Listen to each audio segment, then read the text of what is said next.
नमस्ते प्यारे भैया बहनों। आदर्श शिक्षा समिति सिरोही की तरफ से संचालित ऑनलाइन शिक्षण के क्रम में विषय पर्यावरण कक्षा 7वीं भूगोल विषय यानी पर्यावरण विषय के अंतर्गत पाठ क्रमांक 2 हमारी पृथ्वी के अंदर, इस पाठ को आज हम पढ़ेंगे और समझने का प्रयास करेंगे। भैया बहनों, इसमें सबसे मूल बात जो है हमारी ये जो पृथ्वी है, इस पृथ्वी की जो संरचना है, इसको समझने के लिए या इसके संदर्भ में जानकारी प्राप्त करने के लिए हमारे मन में निरंतर जिज्ञासा उत्पन्न होती रहती है। पृथ्वी का निर्माण कैसे हुआ, पृथ्वी कैसे गतिशील है, यह सूर्य के चारों ओर चक्र कैसे लगाती है, दिन रात कैसे बनते हैं, इस प्रकार के अनेक विचार हमारे मन में बचपन से ही आते हैं। हमने इनकी जानकारी करनी चाहिए, विभिन्न स्रोतों से प्राप्त हुआ, हमारे माता पिता ने बताया, हमारे गुरुजनों ने बताया। अब इन जानकारियों के द्वारा हम किस प्रकार पता लगाएं कि इस पृथ्वी के संरचना का निर्माण कैसे हुआ होगा, तो मैं इसके विषय में थोड़ी सी संक्षिप्त जानकारी देना चाहता हूं। बहुत समय पहले इस ब्रह्मांड में कुछ परिवर्तन हुए और उस परिवर्तन के अंतर्गत सूर्य से एक आग का गोला अलग होता है और उससे निश्चित एक दूरी पर वह ठंडा होने का प्रयास करता है या वातावरण के द्वारा वह ठंडा होता है। धीरे धीरे यह आग का गोला ठंडा हुआ, इसके चारों तरफ वायुमंडल का निर्माण हुआ, इसमें भूगर्भीय और सतही परिवर्तन हुए, जल राशि उत्पन्न हुई या पैदा हुई, ऋतुओं के माध्यम से इस पृथ्वी के चारों ओर जो वायुमंडल बना, इनमें निरंतर परिवर्तन हुआ और इस जो आज की जो पृथ्वी है हमारे सामने दिखाई दे रही है। करोड़ों वर्ष लग गए इसमें, इस प्रक्रिया में, पृथ्वी के निर्माण में। और यह पृथ्वी सूर्य से निश्चित दूरी पर है, अपने अक्ष पर घूमती है और परिक्रमा लगाती है। मूल बात इस पृथ्वी के निर्माण को लेकर यह थी। अब हमारे सामने दूसरा प्रश्न खड़ा होता है कि इस पृथ्वी के ऊपर जैसी सतह है, क्या इसके भीतर भी ऐसी है? हमारे मन में यह भी प्रश्न उठता है, क्या इस पृथ्वी के ऊपर जितनी जल राशि है उतनी ही जल राशि इसके अंदर होगी? क्या इसके अंदर कोई अन्य अलग जैव मंडल है? इस प्रकार के प्रश्न हमारे निरंतर मन में उठते रहते हैं। प्यारे भैया बहनों, इस पृथ्वी के चित्र को यदि हम देखें, ये मैंने चित्र बनाया है, प्रयास किया है, इसमें जो ये नीले कलर का दिख रहा है, ये सारा पानी का क्षेत्र है, ये सारे महासागर है। इस धरती पर जितनी जल राशि है समुद्र के रूप में, वह आपके सामने ये नीले रंग में दिखाई दे रही है। स्थल मंडल के रूप में, भूमि के रूप में, सतह के रूप में, यह जो हरे कलर का हल्का हरा कलर है ये दिख रहा है आपको, यह भूमि है जिस पर मनुष्य और अन्य प्राणी रहते हैं।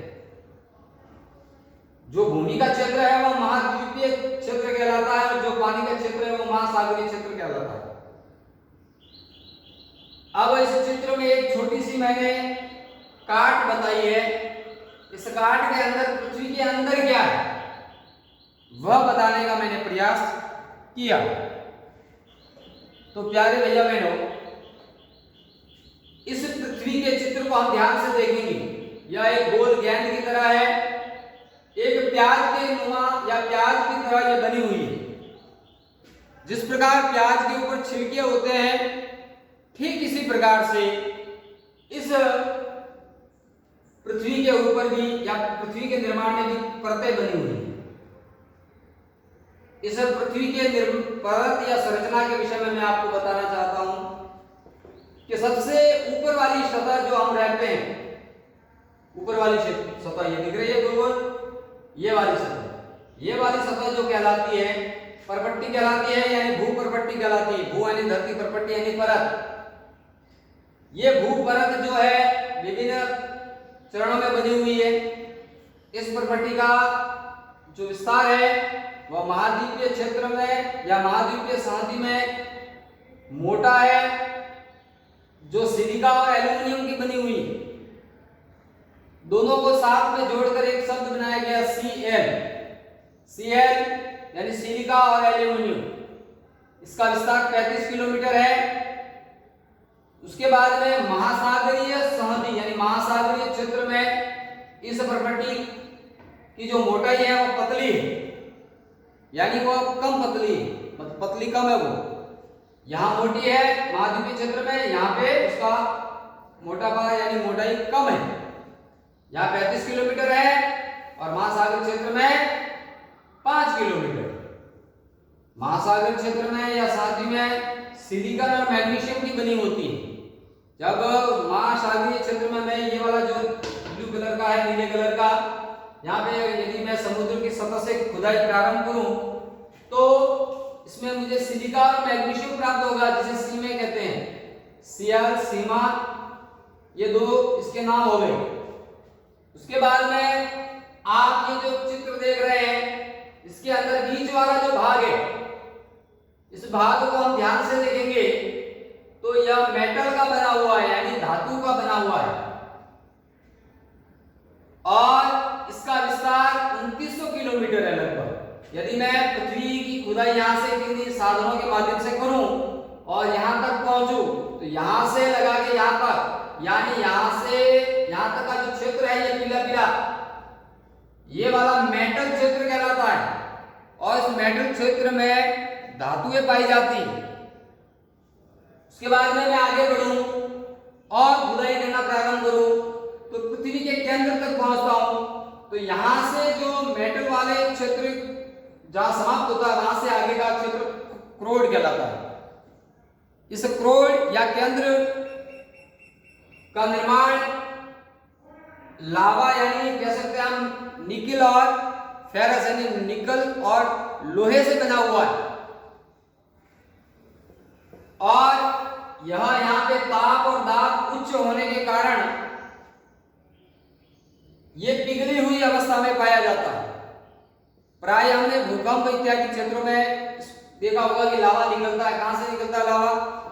पर्वतों के क्षेत्र से निकलता है और वहां से ज्वालामुखी फूटता है कि उसके अंदर से गर्म पदार्थ निकलता है। क्यों निकलता है? क्योंकि भूमि के गर्भ में तापमान उच्च है और जो धातु है वह पिघली अवस्था में होती है, और पिघली अवस्था में होने के कारण वह फिर लावा के रूप में पृथ्वी पर पाई जाती है या आती है। इस प्रकार से इस पृथ्वी की संरचना को हम बार बार ध्यान से देखेंगे तो एक गोल गेंद या प्याज की तरह है। भैया बहनों, पृथ्वी का निर्माण जैसा कि मैंने पहले बताया था सूर्य से अधिक होने के कारण हुआ। उसके बाद में परतों के रूप में ये पृथ्वी हमारे सामने दिखाई देती है, लेकिन जब हम इसके ऊपर चलते हैं तो हमें ये गोल दिखाई नहीं देती। क्यों नहीं दिखाई देती? इसका सीधा साधा कारण है कि ये क्षेत्रफल में हमें हमारे शरीर के या विभिन्न वस्तुओं के तुलना में उसका क्षेत्रफल बहुत ज्यादा है, और ज्यादा होने के कारण हमको ये गोल दिखाई नहीं देती। लेकिन जैसे ही हम पृथ्वी के वायुमंडल से या पृथ्वी से अंतरिक्ष में जाते थे गोल आकृति में दिखाई देती। और यह पृथ्वी घूमती है तो इस पे दिन रात भी बनते हैं।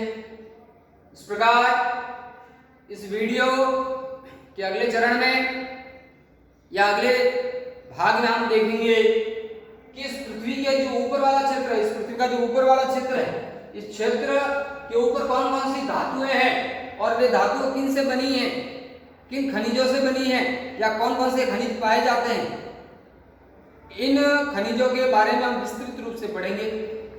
आप सभी भैया बहन हम अपने अपने घर पे इस पाठ को ध्यान से पढ़ेंगे और अपने मन में इसका वाचन करेंगे, देखेंगे, इसके संबंधित प्रश्न तैयार करेंगे। और एक बार पुनः मैं जल्दी से या पुनरावृत्ति करवा देता हूं। सबसे पहले पृथ्वी है, ये पृथ्वी का चित्र बना हुआ है और ये ब्लू कलर का पानी क्षेत्र है जो ज्यादा है स्थल क्षेत्र से। ये महासागरीय क्षेत्र है और यह महाद्वीपीय क्षेत्र है। पृथ्वी की काट करें तो विभिन्न परतों में प्याज की छिलके की तरह पाई जाती हैं। ऊपर वाला पर्वतीय क्षेत्र जो महाद्वीपीय क्षेत्र में 35 किलोमीटर फैला है। सिलिका और एल्यूमिनियम पाया जाता है इस क्षेत्र में। महासागरीय सहद्वीप में 5 किलोमीटर मोटाई लिए हुए हैं जिसमें सिलिका और मैग्नीशियम है। बीच वाला क्षेत्र मेटल क्षेत्र है जो 2900 किलोमीटर तक फैला हुआ है। इसके बाद में केंद्रीय भाग यानी क्रोड क्षेत्र जहां लोहा और निकल पाया जाता है। उच्च ताप दाब के कारण यह पिघली हुई अवस्था में होता है। इस प्रकार हमने भैया बहन पढ़ा कि हमारी जो पृथ्वी है इसके गर्भ में बहुत सारी जानकारियां छिपी हुई है। यह परतों के रूप में पाई जाती है और इसके ऊपरी क्षेत्र में जीवन संभव है। इसलिए अब हम इस पाठ के जो प्रश्न उत्तर करेंगे यानी इस क्षेत्र के इस पाठ की जो मैंने भाग पढ़ाया इस संदर्भ में आपको पीडीएफ दी जाएगी। उस पीडीएफ के अंदर जो प्रश्न है उनको करना है और इस पाठ को 2-3 बार पढ़ना है जिससे हमारे चित्त में मन में अच्छी तरह से यह पाठ बैठ जाए और हम पढ़ें और कोरोना के इस काल में हम संघर्षरत रहते हुए अध्ययन को निरंतर करें। धन्यवाद। और एक बात भैया बहनों, कमेंट बॉक्स के अंदर अपने सुझाव और अपने आपका नाम, विद्यालय का नाम लिखकर उसमें कमेंट करना है। धन्यवाद।